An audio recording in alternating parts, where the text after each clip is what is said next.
ረይቀድሞ ስርዓት ይሻለን ነበር ዶክተር ጫኔ ሳይቀር ወደ ቀድሞ መልስ እንደ በቃ ስርዓቱ ምን አይነት ስርዓት እንደሆነ የበለጠ ለህዝቡ ግልጽ መሆን አለበት እና ራሱን ግልጽ ያደረገ እስከምን ድረስ ሊሄድ እንደሚችል እና ምናልባት ይሄን ስርዓት ከመደገፍ ብቻ አይደለም መታገስ ዝም ብሎ ማየት ራሱ ወደፊት ምን ሊያመጣ እንደሚችል ህዝቡ ጥሩ ትምህርት ያገኘ ይመስለኛል በዚህ የጥቂት ሰዎች ጉዳይ ሳይሆን የሚሊዮን ሰዎች ጉዳይ ነው ቀላል ነገር አይደለም በቃ ካልገባን ይሄ መንግስት ይሄ ነው ሁለመናችንን ይነጥቀናል ንብረት የለም ህይወት የለም ሁለመናችንን የሚነጥቅ ስርዓት ልክ የሌለው ስርዓት ስለዚህ አንዳንድ ጊዜ አልገባው ያለ ህብረተሰብ ክፍል ካለ መንግስት በዚህ ቋንቋ ሲነግረው ሰየው ትላለ ጥሩ በጣም በተሳሳተ መንገድ በተለየ ሁኔታ ጥቅማችን ይከበራል ብላችሁ በዚህ መንግስት አገር ያድጋል እኛም እናድጋለን ብላችሁ ምትደግፉ ሰዎች ወይም ዝም ብላችሁ ተቀምጣችሁ ምታዩ ሰዎች እኔ ይሄ ትልቅ ትምህርት ይመስለኛል ትልቅ መልእክት ይመስለኛል እኔ በዛ መልኩ ነው እኔ ከዚህ በኋላ አምኖ ይሄን መንግስት ወደ ኢትዮጵያ ገንዘቡን ልኮ ኢንቨስት የሚያደርግ ጎጆ የሚቀልሰው ይኖራል ብያለሁ ሪሲት አለ ብሎ ያደርጋል ብያለሁ ነገ ከነገ ወዲያ ደግሞ የሚሆነው አይታወቅም አውቅ ያለብን ዋናው የኢኮኖሚው ችግር ራሱ በዚህ ደረጃ ይዞት የመጣው የፖለቲካ ችግር ነው ግን ምንም ጥርጥር የለውም የኢኮኖሚው ችግር ደግሞ ራሱ የፖለቲካ መስቀልቅል ይፈጥራል የማህበራዊ መስቀልቅል ይፈጥራል ያን ነው ኢትዮጵያ ውስጥ አሁን ያየን ያለው ስለዚህ አሁን በኢኮኖሚ ተቸገርኩ የሚል ሰው በኑሮ ውድነት ተቸገርኩ የሚል ሰው ትኩረት ማድረግ ያለበት እቃ እንዲረክስለት አይደለም እህል እንዲረክስለት አይደለም ተረታዊ የሆነው አገዛዙ በምንም ተአምር ማህበራዊ ድህነትን የሚያመጣ አይደለም ኢኮኖሚያዊ ድህነትን የሚያመጣ አይደለም ከቀውስ ወደ ቀውስ ይዞ የሚሄድ ነው ምንም ጥርጥር የለውም የጦርነት ኢኮኖሚ ጦርነትን የዋና ያገዛዝ መሳሪያ አድርጎ የወሰደ አንድ አገዛዝ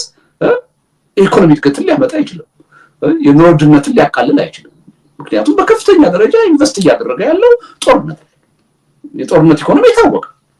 ስለዚህ ትልቁ ችግር ፖለቲካው ውስጥ ነው ያለው ይሄን ስንፈታው ነው ተያያዥ ሆነው የመጡትን ችግሮች አብረን ልንፈታው ጂኦፖለቲክሱ ያየን ነው አይደል እንዴ በጣም ትልቅ ችግር ግን ይሄን ምስቅቅል ያመጣብን ማን ነው አይደል በ27 አመት የኢህአዴግ ዘመን እኮ ብዙ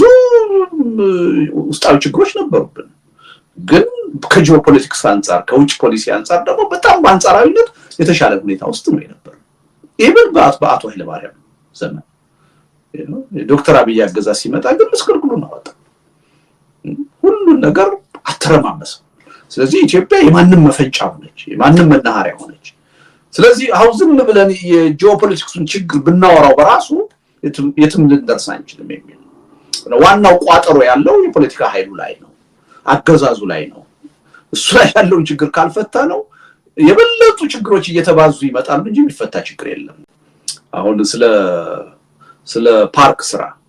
ስለ ሪዞርት ግንባታ ስለ ቤተ መንግስት ግንባታ በቃ አንድ ያገር ጠቅላይ ሚኒስትር የ120 ሚሊዮን ህዝብ መሪ ሆነ ከዛም ውስጥ ደግሞ 80% አርብቶ አደርና አርሶ አደር በሆነበት ሀገር አንድ ጠቅላይ ሚኒስትር ስለ ፓርክ የሚያወራ ከሆነ ስለ ቤተ መንግስት ግንባታ የሚያወራ ከሆነ በቃ ይቻገር አልቆላታል ኢኮኖሚው በአጭር ጊዜ ትልቅ የሆነ ችግር ውስጥ ሊገባ እንደሚችል ስንናገር ነው የነበር ነው አይደል እኔ በቂ ይመስለኛል ያ አሁን የኢኮኖሚ አስተሳሰቡ የነ ዶክተር አብይ አድጎ ደግሞ ምን ላይ ደረሰ የኮሪደር ልማት ላይ ደረሰ ካን ኢማጂን ከአዲስ አበባ ፈቀቅ ብሎ የሚያይ ኃይል አይደለም ይሄ ሀገር ግን ከተማ በጣም የማይኖሪቲ መኖሪያ 120 አይደለም አሁን 130 ሚሊዮን ደረሰ እየተባለ 129 ሚሊዮን ነው ከዛ ውስጥ ኦልሞስት ከ100 ሚሊዮን በላይ የሚሆነው ገጠር የሚኖር ነው አርሶ አደር ነው አርብቶ አደር ነው በረሃብ ላይ ያለው በምግብ እጦት ላይ ያለው ወደ 30 ሚሊዮን የሚጠጋ ህዝብ ነው የዚህች ሀገር ጠቅላይ ሚኒስትር እንቅልፋቶ ማደር የነበረበት የዚህን ህዝብ ችግር እንዴት ነው የሚወጣው የዚህን ህዝብ ህይወት ሊለውጥ የሚችል ስራ እንዴት ነው መስራው ነበር አይደል ለአዲስ አበባ ለፓርኩ ለሪዞርቱ ሌሎች ደግሞ እንዲሰሩ አሳይን ይደረጋል አሉ ደግሞ ያሊ ሰሩ የተመደቡ ፕራይቬት ሴክተሩም ይሰራዋል የመንግስትም ጣልቃ ገብነት ሪዞርት ኢትዮጵያ ውስጥ መንግስት መስራት የለበትም ፓርክም ሁኔታዎችን ካመቻቸለት እጅህን ስሞ ፕራይቬት ሴክተሩ ይሰራል ይሰራል። ኢቭን ለማስታወቂያ ብለው እኮ የአዲስ አበባን አደባባዮች እኮ ሲያለሙ የነበሩት እኮ የንግድ ድርጅቶች ሆቴሎች ናቸው ኢትዮጵያ ውስጥ እኮ ለማስታወቂያ ብለው እና የግድ ችግሩ ሲፈጠር አይደለም ችግሩ ወዴት አቅጣጫ ሊሄድ እንደሚችል አስቀድሞ ካልተገነዘበ አንድ ህብረተሰብ የአንድ ህብረተሰብ ብቃት መለኪያው ምንድነው? ይሄ ነው። ግን ያው ሁሉ አልፎ በተግባር በተጨባጭ ኪሱ ውስጥ ሁሉ ችግሩ ገብቶ ከመኖር ወደ አለመኖር ህይወቱ እየተቀየረ አሁንም ቁጣ ታይበት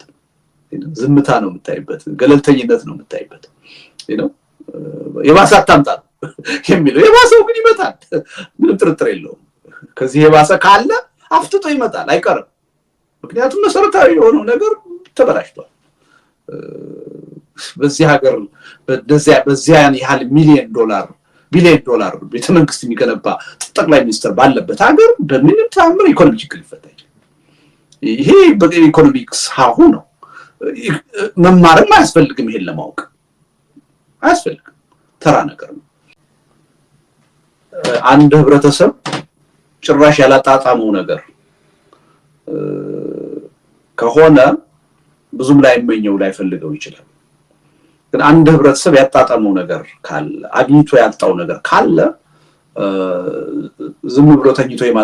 የማደሩ እድል በጣም ዝቅተኛ ነው የሚመስለኝ አሁን ከዲሞክራሲ አንፃር ከነጻነትም አንፃር የኢትዮጵያ ህዝብ አንሰም ማደገም ባለፉት አመታት ያጣጣመው ነገር አለ ብልጭታዎች አይቷል በዛ ሂደት ውስጥ በተወሰነ ደረጃ ተሳትፎ አድርጓል ያያቸው ነገሮች አሉ አሁን ከኤርትራ ምን ለየው በዛ ነው እንደ ኤርትራ ያለውን ሀገር ምንም ያጣጣመው ነገር ከሌለ ጸጥረጭ አድርገህ ልትገዛው ትችላለህ ኢትዮጵያ ውስጥ ያን ማድረግ በጣም ከባድ ይመስለኛል በአንድ በኩል ማለት ነው በሌላ በኩል ደግሞ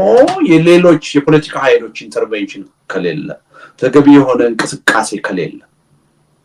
for granted መውሰድ የሚቻል አይመስለኝም ያጣጣመ ማይል እያጣል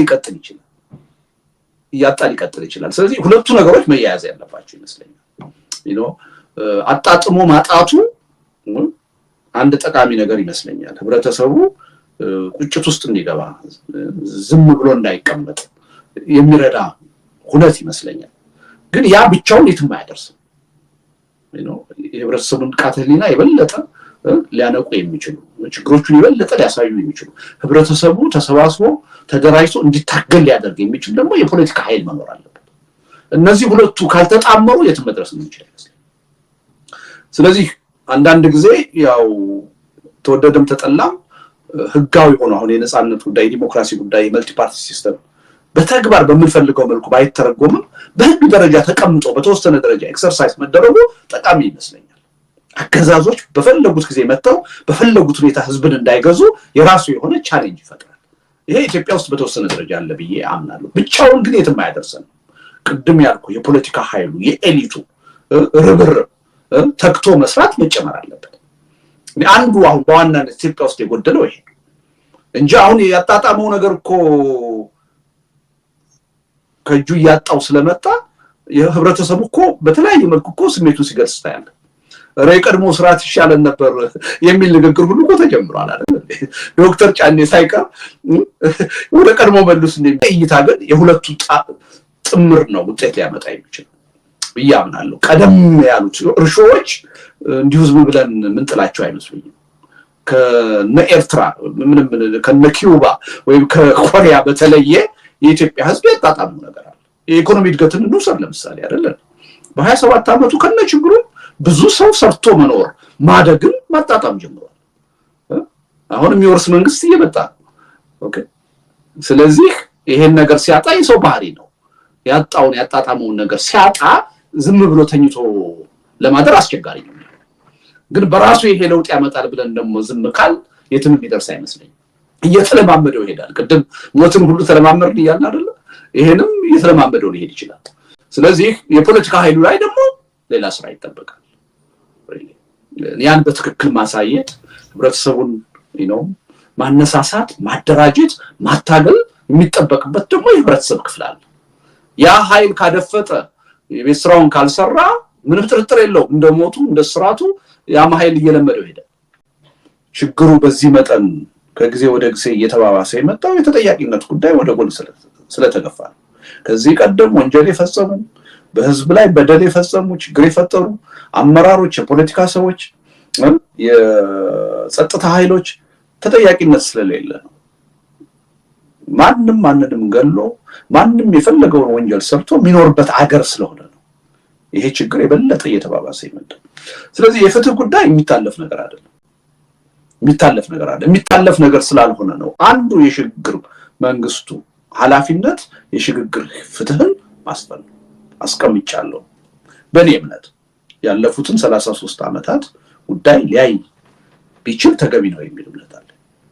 ከዛ በፊት ያለውን እንሂድ ካለ በጣም መቋጫ ነው የሚያጣው፣ በጣም አስቸጋሪ ነው የሚሆነው። ቢያንስ ግን በዚህ 33 ዓመት የሆኑትን ነገሮች አጣርቶ ተገቢ የሆነ ፍትህ የሚያሰፍን ስራ መሰራት አለበት የሚል እምነት አለኝና አንዳንድ ጊዜ የፍትህ ጉዳይ አስፈላጊ መሆኑ ጥያቄ ውስጥ የሚገባ አይደለም። ግን የፍትህ ጥያቄ ቀድሞ ሲመጣ እንቅፋት ደግሞ የሚሆንበት ሁኔታ አለ። መፍትሄ እንዳይመጣ ራሱ እንቅፋት የሚሆንበት ሁኔታ አለ። ምዕራባውያኖቹ በጣም የሚቸገሩት ይሄ ይመስለኛል። በጠራራ ፀሐይ ትልቅ ወንጀል መፈጸሙን እያወቁ አንዳንድ ጊዜ እንዳላዩ ለማለፍ የሚገደዱት ያለ ምክንያት አይደለም። ችግሮችን እንደገና የበለጠ እንዳያባብስ ከመስጋት ነው። እኔ አሁንም ቢሆን መጀመሪያ አስፈላጊነቱ ላይ መተማመን፣ ነፃና ገለልተኛ የሆነ አካል፣ አሳታፊ የሆነ አካል ይሄን ጉዳይ እንዲያዩ ማድረግ የማይታለፍ ነገር መሆኑን ማመን። ስለዚህ ይሄን ካል ቀዳሚ ስራችን መሆን ያለበት የሽግግሩ ሂደት እንዴት ይጀመር፣ እንዴት ይካሄድ የሚለው ላይ መሆን አለበት። የመጀመሪያው ዓመትም ደግሞ ህግና ስርዓትን ማስፈን፣ ጸጥታን ማስከበር፣ የተረጋጋ ሁኔታ መፍጠር ላይ መሆን አለበት የሚል እምነት ነው ያለው። ሁለተኛው ዓመት ላይ ግን የማይታለፈው የሽግግር ፍትህ ጉዳይ መምጣት አለበት። ያ የሽግግር ፍትህ በእርቅ የሚታለፉ ጉዳዮች ይኖራሉ፣ በምህረት የሚታለፉ ነገሮች ሊኖሩ ይችላሉ። የህግ ተጠያቂነት ደግሞ አይቀርም ተብሎ ሰዎች የሚቀጡባቸው በህግ የሚዳኙባቸው ደግሞ ወንጀሎች ይኖራሉ። ይሄን በደንብ ስራውን የመስራት ኃላፊነት ያኔ የሚቋቋም ኮሚሽን ይሆናል። ኮሚሽኑ በውጭ ኤክስፐርቶች ሁሉ መረዳት አለበት፣ መታገዝ አለበት። ምክንያቱም ይሄ ቀላል ስራ አይደለም። የሌሎች ሀገሮች ልምድ ሁሉ መቀሰም አለበት። ስለዚህ በዛ መልኩ ይሄን ጉዳይ የሚያዩ አዲስ ገለልተኛ የሆኑ ተቋማት ራሱ መቋቋም አለባቸው። አሁን መንግስት እንደሚለው ቀልድ መሆን የለበትም። ራሱ ዋናው የወንጀል ተጠያቂ ሆኖ እያለ እኔ ራሴ በማቋቋመው ኮሚሽን ችግሩ ይፈታል ብሎ ማመን የሚሆን ነገር አይደለም። ከዚህ ወጥተን በነፃነት በገለልተኝነት ይሄን ችግር በደንብ ላይ የሚችል ኮሚሽን ያስፈልጋል። ከስድስቱ ኃላፊነቶች ውስጥ አንዱ ይሄ ነው። ግን አሁን ቀድመን ዋና መወያያ ይሄን ነገር ማድረጉ ይጠቅማል ወይ የሚለው ላይ የራሴ ሪዘርቬሽን አለ። መጀመሪያ የሽግግር ሂደት ውስጥ መግባት ላይ እንተማመን። የሽግግር ሂደቱም ደግሞ ዘላቂ ሰላም፣ ዘላቂ መረጋጋት በሚያመጣ ሁኔታ የሽግግር ፍትህን እንደሚያየው ማመላከቱን ተገቢ ይመስለኛል። ይሄ ማለት ግን ወንጀል የፈጸሙ ሰዎች በምንም መልኩ መታለፍ የለባቸው። ያን የምናልፍ ከሆነ ኋላም መልሶ ችግሩ ይቀጥላል። ተጠያቂነት እስከሌለ ድረስ ወንጀል ማስወገድ አይቻልም። ለዛ ነው ዓለም ህግ ያስፈልገው፣ የወንጀለኛ መቅጫ ህግ ያስፈልገው፣ የፍትሃዊ ህግ ያስፈልገው የግድ ነው። ተጠያቂነት ከሌለ ወንጀል ማስቀረት አይቻልም። ተመሳሳይ ጥፋት ማስቀረት አይቻልም። እና ኢትዮጵያ ውስጥ ኢቭን እዚህ ደረጃ ላይ እንድንደርስ ያደረገን አንዱ የተጠያቂነት እጦት